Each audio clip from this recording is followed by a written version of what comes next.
I like your shirt. You got a little medieval pirate look going on here. Ему нравится твоя рубашка, Анатолий? У тебя какой-то средневековый образ пирата, что это? Да, это богатыря, русского богатыря рубаха, М, сибирского богатыря. Это наш древнерусский наряд, скажем так. мгм. It's not quite medieval pirate, it's more a traditional Russian attire. So what we had in the old fables, old stories, we had guys called bogatyr, which is a strong man, and they were sort of the heroes. They were the Superman of the days of yore, if you'd like. Эти рубашки Interesting. были под латами, скажи, эти рубашки были под броней, когда наши деды сражались на мечах, эти рубахи грели им душу в бою. This is what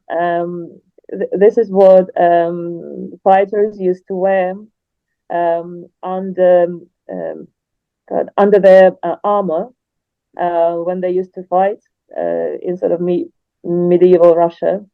So that's why I keep wearing it because I'm like the modern fighter. Interesting. Yeah, interesting. I'm wearing something similar. It's like a little Renaissance pin and cloak. Old school also. We go back to the old days, both of us.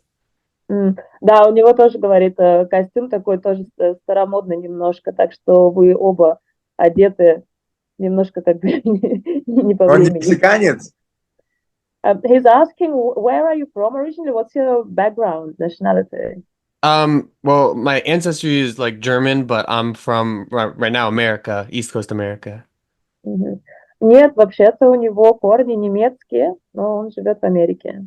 Да, немцы, русские, это вообще практически что мы. Сколько двигались вместе плечом к плечу. Okay, German and Russians, we did a lot of things together. A bit of fighting as well. All right, well, I'm ready to get started. You ready? You ready? Да, мы готовы. Okay. We are, yeah, let's go ahead. Okay. Hi, I'm Val Dewar here for the sportingnews.com with to interview Anatoly Malykhin, the one championship heavyweight champion who made history as the first triple champion in a major promotion in MMA history as he prepares to face Rug at 169 on November 8th in Bangkok. So, Anatoly, how are you? Good training camp? Как ты? Как прошли твои сборы? Я готов, нахожусь на пике, стопроцентная заряженность, готов срубить ему голову и чувствую, уже где-то навевает нокаутом в первом раунде. Yes, I'm at my peak. I'm supercharged. I'm ready 100%. I'm I'm ready to chop his head off, and I think I can almost smell a knockout in round one. Love the confidence. Yeah, I mean, I guess we'll talk about that opponent. I mean, you sound very confident, obviously, but what unique challenge does Omar Kane, better known as Rug, present to you that other wrestlers like Renier de Ridder did not? Is Rug the most physically strong foe you face, do you think? Ну, тогда поговорим про твоего оппонента, Умар Кейн. Как ты думаешь, в чем заключается уникальность вызова, который он тебе бросает? Может, по сравнению с другими борцами, против которых ты выходил, ну, против того же Ренье де Ридера, есть ли у него какие-то особенные навыки, может быть, это физическая сила? Я не вижу в нем ничего особенного. Этот парень каждый раз боится, когда переступает ринг. Он всегда заставляет себя идти вперед. Я пару раз пересекался с ним в отеле, видел, его глаза они были полны страха. Он занимается не своим делом. И это самый слабый из моих оппонентов. Если будем честны, этот парень имеет только физическую силу. Это фитнес-боец. Это фитнес-боец, который тренируется в фитнес-зале. Так что лучше бы он там и оставался. I don't think he presents a special challenge. There is nothing. I noticed that he's a kind of fighter who gets afraid when he's stepping into the ring. It's almost like he's forcing himself to be there. I saw his eyes once. We locked eyes in the hotel during the tournament, and I saw fear in his eyes. I think he's doing a wrong job. He's not at his place. And what I think is he is a fitness fighter. He trains at a fitness gym, and that's where he should stay. Wow, big words. Yes, I can see why you're so confident in the first round knockout now. Um, Maybe we should talk about a tougher opponent then, perhaps. Francis Ngannou, obviously, and you are two of the best heavyweights in the world, and both in promotions which have been willing to cross promote in the past. What do you think the chances are that you ever get to fight Francis Ngannou? Мгм. Но тогда поговорим о более сильном оппоненте. Конечно же, это будет Фрэнсис Нгану. На сегодняшний момент вы два лучших тяжеловеса, как бы входите, да, в топ лучших тяжеловесов мира, и вы оба выступаете в промоушенах, которые открыто заявляли о том, что они готовы делать бои кроссоверы между разными промоушенами. Как ты думаешь, каковы шансы, что все-таки этот поединок состоится? 2025 год, я готов, я чувствую, что это будет большой год, что это будет большой вызов. И One Championship, я думаю, готов к этому бою. Так что 9 числа я уроню лучшего борца Африки, а в 2025 году я уроню лучшего ударника Африки. Так что сделаем дабл-шот. Definitely, I feel that 2025 is going to be the year when it might happen. I'm ready. It's a big challenge for me. I know that One Championship is ready. I'm ready. And next week I'm going to send the best wrestler of from Africa, as he calls himself, to sleep. And next year, I'm ready to do the same with the best striker from Africa. Let's call it a double shot. Wow, I love the visual, the double shot. Yeah, I mean, so if you do fight Francis, then are you saying you're gonna try to stand with him and strike with him, or do you think you would also try to wrestle in that fight? And I mean, just what do you think of Ngannou's wrestling? Because he's starting to bring out his wrestling more and more. And I know you're a champion wrestler in Russia, obviously. Как ты думаешь, если будет бой с Нгану, то будет ли это больше бой заточен на стойку или все-таки постараетесь побороться, потому что ты все-таки базовый борец, элитный борец. Нгану сейчас заметно, что он в тренировках и так далее пытается тоже больше чуть-чуть включать борьбу. Можешь ли ты сказать как бы общий рисунок боя? Я готов ко всему, я боец ММА, и я умею все. Я могу бить, могу бороться, могу, не знаю, я умею все. И я готов к любому раскладу, что предложит мне Нгану. Но я бы хотел, конечно, провести бой в стойке, потому что люди любят нокауты, любят, когда идет кровь, когда люди месят друг друга, бьют друг друга руками. Никто не любит борьбу. Сейчас, когда я смотрю борьбу, эту возню, я боец, я засыпаю через 5 минут. Так что нужны бои в стойке, людям нужен экшен. Definitely, I'm ready for any scenario. So I'm an MMA fighter, which means I'm ready to fight on the ground. I'm ready to exchange punches in the stand-up. That's what I do. But of course, people love knockouts. I prefer to fight him in a stand-up because that's what the audience wants. Sometimes I watch all these recent fights when people, when the fighters spend most of their time on the ground, and it's so boring. I almost fall asleep myself. So if we could fight in a stand-up, that would be more interesting. Yeah, fans do love a war. Fans, especially at heavyweight, love a knockout. I wanted to say, I just noticed you have something on your ear. Can I ask what that is? Is that a medical thing on your ear or? Ну да, конечно, люди любят нокауты, тем более, когда их показывают тяжеловесы, это точно. Спрашивают, что у тебя такое на ухе, это что-то медицинское? Да, это связь с космосом, это мой врач. Мы уже на новых технологиях двигаемся, мы делаем такие вещи, которые никто не делает, поэтому мы на шаг впереди всей планеты. Okay. Yes, it's actually his direct connection to the space.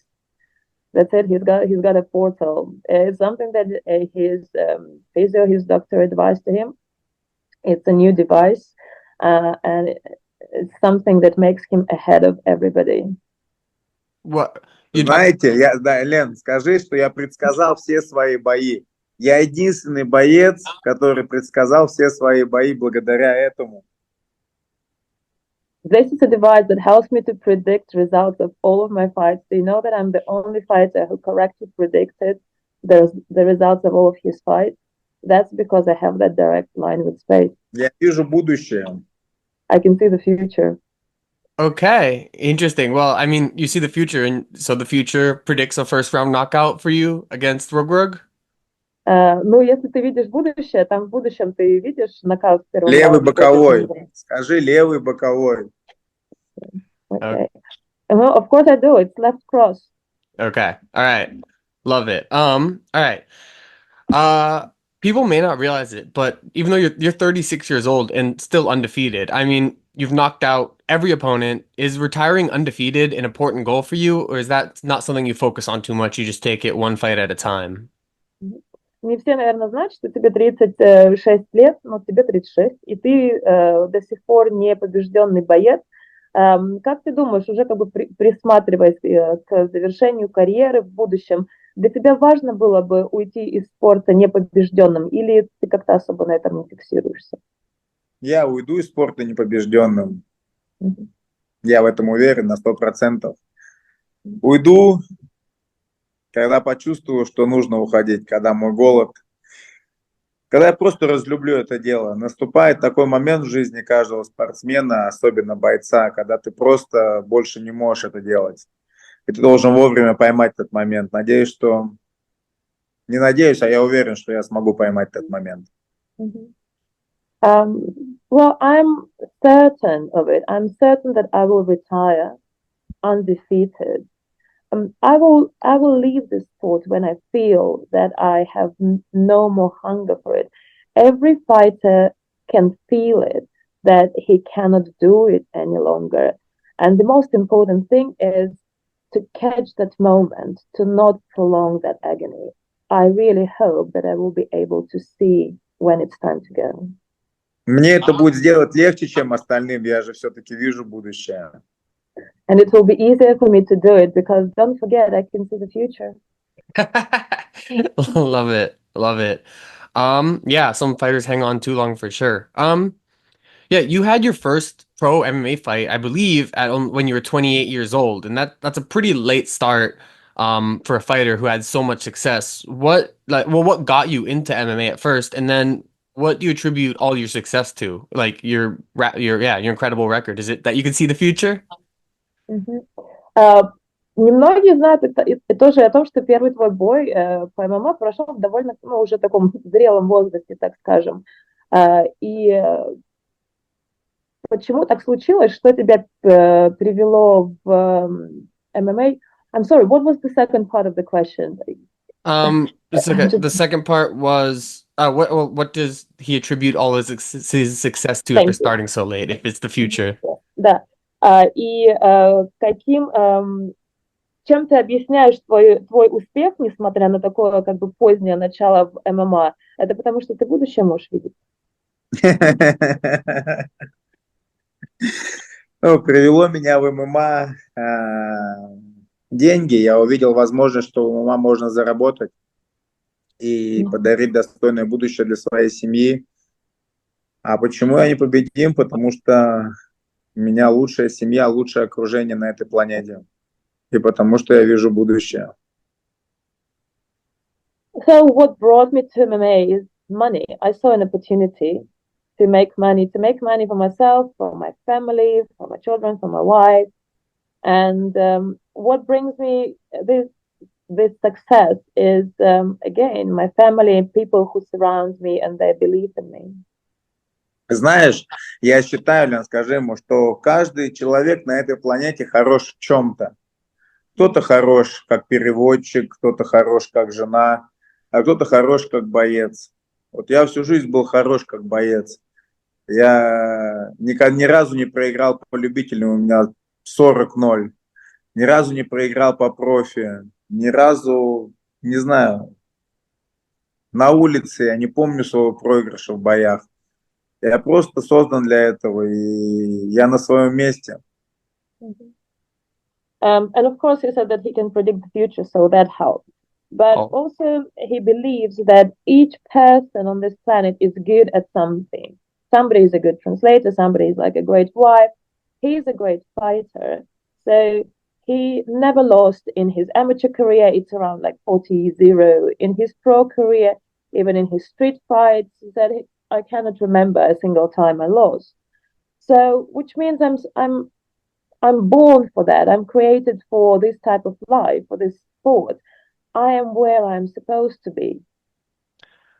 does that mean that you believe in like destiny? Like, is this your destiny to be, be a triple champion, to be undefeated, to retire undefeated, to be a great fighter? Is that your destiny, your fate?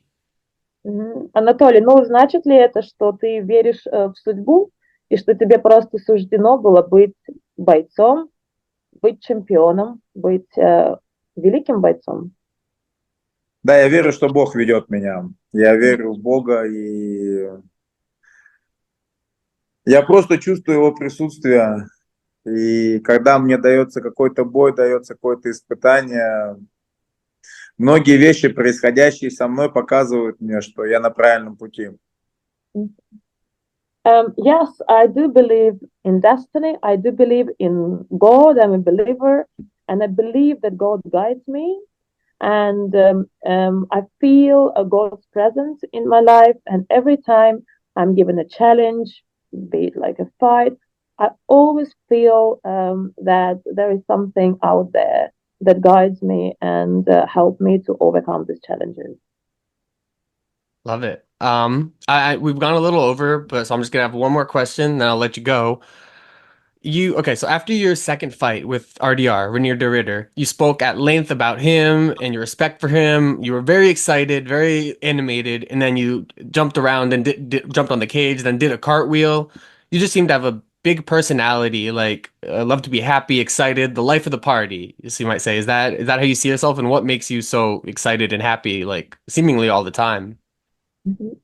Знаешь, вот после твоего второго поединка с Деридером было видно, знаешь, какой ты был там веселый, ты и пританцовывал, что ты только там не делал в ринге. Скажи, ты всегда вот такой вот парень, парень фейерверк, парень вечеринка, ты всегда настолько такой позитивный, каким образом у тебя такой положительный заряд вообще? А, у меня лучшая жизнь на этой земле. Лучше моей жизни невозможно представить. У меня лучшая семья, лучшая работа. Просто я вижу, как многим людям тяжело на этой земле. У кого-то нечего кушать, у кого-то есть болезни, у кого-то есть проблемы, которые они уже не решат. У меня этого всего нету. Я счастливейший человек на этой земле. Каждый день, когда я просыпаюсь с утра, еду на байке, я говорю, боженька, почему ты выбрал меня для этой жизни? И поэтому, ну, из-за чего я могу уныть? Из-за чего просто я могу не улыбаться? Я свеж, бодр, молод, заряжен, в пределе, у меня есть дело, я не знаю. Просто, блядь, I'm ready, man. Well, so he says, it's just I have the best life. It's impossible to have a better life. I have a great family. I have a great job. I always remember that there are so many people who have it harder than me. There are people who have nothing to eat.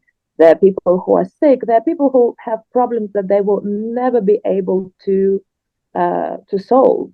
I don't have anything of that. Like every day when I wake up, I get on my little, motorbike to go training, and I'm always thinking, like, God, why have you chosen me for this great life? So I'm fresh, I'm young, I'm supercharged. I have a purpose in life. I have a job that I love. Знаешь, So why wouldn't I be smiling? I love that perspective. Love the energy you bring to your fights, to your interviews, everything. Yeah, it's important to be thankful. Everyone be thankful for what we have. I would normally ask for a prediction, but first round knockout, double shot. So left hook. Okay, got it. All right. Well, good luck on November 8th. Thank you so much. Thank Yeah, you. go out there and win. Yeah. Все, Наталья, Let's go. счастливо. Спасибо большое.